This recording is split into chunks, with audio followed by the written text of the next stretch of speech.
Welcome back from that break. It's still Good Morning Abuja. And yes, we have another interesting topic to discuss. We will be talking about the economic impact of travel and tour business in Nigeria. Of course, everyone loves to travel. Everyone loves to take a holiday, you know. And a lot of people do that and then they leave the shores of Nigeria. While boosting the economy of others, will we let ours suffer? To discuss this in the studio, I have Yahaya Adeleke. He's a travel and tourism consultant. Welcome to the show. I'm glad to be here. Yes, sir. Okay, so in my introduction, I talked about how everyone loves to travel, you know, just have a nice time. And you find out that in Nigeria, don't we have places we can go to? We always travel out. We love to travel out. Why is this so? Actually, there are so many places we can go in Nigeria. I think some time ago, during the time of late President Umaru Musa Yar'Adua, when he wanted to have his break, he didn't travel abroad. He went to Tinapa in Cross River State. Yes, that's a beautiful place. We have Obudu Cattle Ranch there too. So as a student, when I was in the university, we gathered ourselves together, you know. Tourism is part of education. So we visited Tinapa, we went to Obudu Cattle Ranch as well. So, but those things are still there for us to explore. But our people prefer to go outside the country to do it. But nevertheless, many people are making use of those opportunities, just as we did when I was in the school. So many others are still going there to places like that. We have Oluma Rock in Abeokuta. We have Ikogose in Ekiti State. So where you see Warm Spring and so many other attractions that we have all over the country. But the area where we need to focus is when we remove the issue of insecurity, it will thrive a lot. Okay. You know, I was going to ask what is the current state of travel and tourism, but you've answered that because you told us the places we have in Nigeria, and you also mentioned that they're still functional. Okay, so how has it evolved over the past few years? Has it, you know? There has been a lot of improvements in the way we do things. God had those days that when you want to do booking, you have to even yourself go to the airlines office to get that done. Or you want to book a hotel and you have to be looking at the web to call. But now it is so easy for us to do it on our application because there is an application for travel and tours industry. So some of us are narrowing the thing down because it is a very broad area of work. Some may say they are taking specialty in the area of studies. So you see Nigerians, you know, going all over places, all over the world to study. So it is the work of those travel and tours managers and consultants that are doing that. But the kind of involvement that we are talking about, sometimes ago, you know, it's very easy for somebody to put up a shop and say, this is a travel and tour company. And you give them your money, the next day they abscond, you can't see them again. So I think to a very large extent, with the effort of the NAMTA, they have put a stop to that. Both the workers and the travel and tours owners, there is a standard record that they are keeping. So to trace each and every one. Okay. So if you are truly a registered member of NANTAN, so those things that are like sharp practices, they are no longer in existence. So the thing is still improving. Though we have little challenges these days, you know, the airlines not being comfortable to sell the we would still even come to challenges, so you would have a lot of time to talk under that umbrella. So can you tell us, how does the travel and tourism industry contribute to economic growth of this country? Wow. In fact, we have a lot to benefit in that industry. Okay. But it's like the searchlight of government is not fully beamed in that area. But for instance, nobody knew that when you are listening to or you are watching NTA, that you can watch from morning till night and it will be Nigerian music that they will be playing all day. When I was younger, it used to be foreign, Americans and the Britons. So, but now it is Nigeria. So it means our entertainment industry has come of age and is still improving. So also is the travel and tourism. Like the places I told you, virtually every state of Nigeria has one thing or the other. So Oriental Hotel is there in Lagos. So you travel everywhere in Africa, maybe with the exception of South Africa, that they have such a hotel. So the people in Ghana, in Zambia, other places, they will want to see things like that. And when they come with their money. They will need to eat. The farmers will benefit indirectly from that. The food vendors that will benefit. The chefs that are working at the hotel. Sometimes they go out that, okay, let us have a feel of fresh air. They go to beach or other attractions in the place where they have visited. So they patronize the locals. People doing sculpture and different other things that they will, as they are bringing in their money, they have the mindset of using everything here. So we will benefit when we make our place to be an attractive place. Okay. Well, I got carried away by your explanations because when you were painting all the pictures, I was looking at it in my head like, oh, okay, we can have this money actually if we invest properly in this sector. These people can come and spend their money, and you know, we've not seen some of their monies. We get to see, even though they will change it before they spend it. Okay. How does the presence of international tourists impact on our economy locally? Because you just explained some parts of it. Yeah, the international, it can even start from Africa. You know, Nigeria government is not doing enough, and the NANTA, I think they are coming up now, having consciously to organize programs that will attract people to bring their people down to Nigeria to come and see what is happening there. Sometimes ago, I was in Oyo.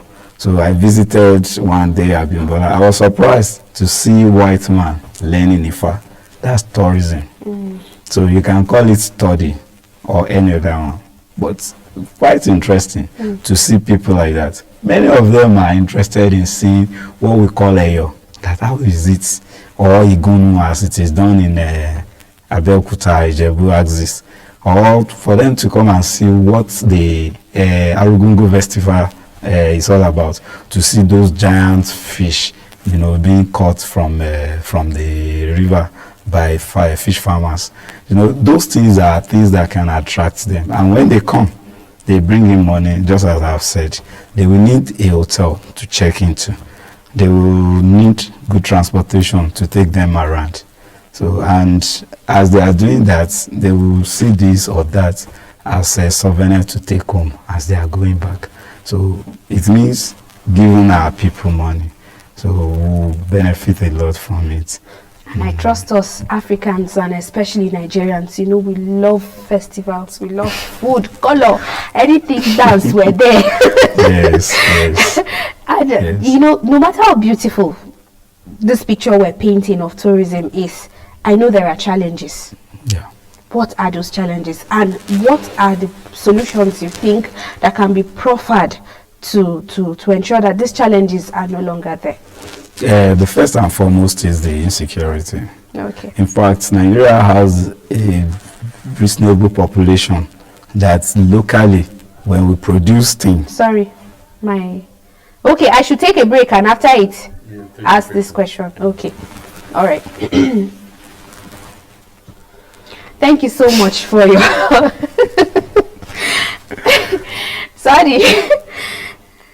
Thank you so much for that beautiful response. But we will pause there and go for a break. When we come back, Good Morning Abuja will continue, and our guests will still be here in the studio. So please go nowhere. Welcome back from that break. It's Good Morning Abuja, and my guest is here. He is Yahya Adeleke, and we've been talking about the economic impact of travel and tour business. Yes. You know, before we went on that break, you painted a very beautiful picture of how we can harness the travel and tour business in Nigeria. And you know, we love celebrations, we love color, we love food, we love dances as Africans and especially as Nigerians. So there's always one occasion, one ceremony or cultural event or the other in Nigeria. Despite this beautiful picture you've painted, there are challenges, aren't there? Yeah. Please tell us some of these challenges and then proffer solutions to these challenges also.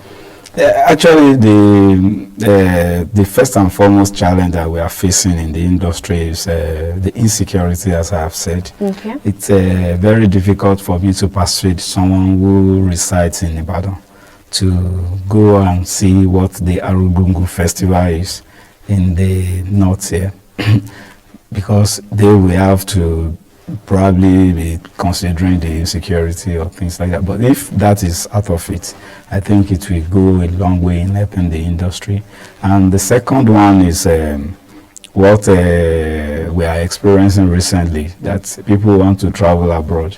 You know, the exchange rates, it's not the same as, there are two ways of buying tickets, especially international, even local.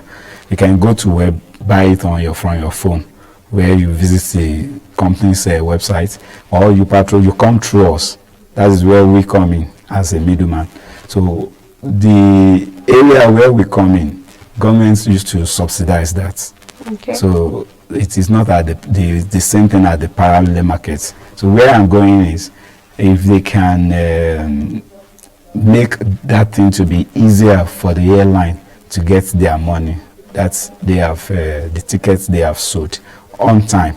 So the incident of them removing their flights from where we have access to sell, so will not be there. So if we continue in that way, it means they are taking the job away from us, and then the airline will now be relating with people directly. And back in their own country, it is not done like that. Okay. They go through travel agency. So there is no need for that to happen. That's another challenge that we are facing. So we'll be glad if something could be done in that regard. And the ease of getting a Nigerian visa, you will be surprised that there are stringent conditions, and Nigerian visa is a bit expensive. Oh, okay. So consider, comparing to that of others. Okay. America responded to what we used to do a few years ago by charging for visa that they have issued. Before, it is just only the visa application that you pay for. Mm-hmm. But now, when you are being given visa, there is a certain amount that you pay. They said because that's the way Nigeria used to charge them. So if government could look into that, then I think it would go a long way in helping our industry. And the issue of taxation, we see it as a multiple taxation. Okay. So when I'm buying tickets for someone, it means I have paid value-added tax. Okay. But by the time I'm filing my returns in a year, so they will still charge me value-added by just taxing the lump sum that they see in my account. So they don't want to know if it is my commission over 1 million naira is just 10,000 naira. So, but they will want to charge. So I think those are, because our own industry is a special one. Okay. I think the FRS need to do something in that area too, because it is affecting our business. Okay. Now, you know, we're actually enjoying this conversation, but it's time to go. Okay. I want you in very few words to advise Nigerians. There are so many beautiful places that you've mentioned that I haven't even gone. Why do we need to always travel out? You know, why is there a craze for oh, I went to so country, I went to, when there are beautiful places and it will cost you less? Yeah. Actually, sometimes ago I went to a doctor's friend to tell him about places where we can refer people to abroad. He said, why can't we retain them? That most of these things that you are telling me, we have the capacity to get them done in Nigeria. So kidney transplants, when it is health tourism, because that's another area that is really, So, and if the issue of ASU strike is out of it, I think the issue of study abroad too will go down as well. We have the capacity to actually retain our people within. But our inability to patronize travel agency, that somebody who lives in Ibadan probably doesn't want to study all his life or her life in Ibadan. So patronize an agent. That is there any school that I can go within Nigeria here that I will finish at the normal time and the environment is appealing? There are places, but because of that lack of knowledge, we look outward, not inwardly. So there is I think Nigeria is a place to be. All right. Yes, it is. Thank you so much, Yaya Adeleke, for coming on the program. You're welcome. Yaya Adeleke has told us that there's so much for us to want to stay in Nigeria for, to want to always visit the beautiful places we have in Nigeria. So please, let's do that and enjoy our own beauty and serenity of our country. Good morning, Abuja. We'll continue after this time out.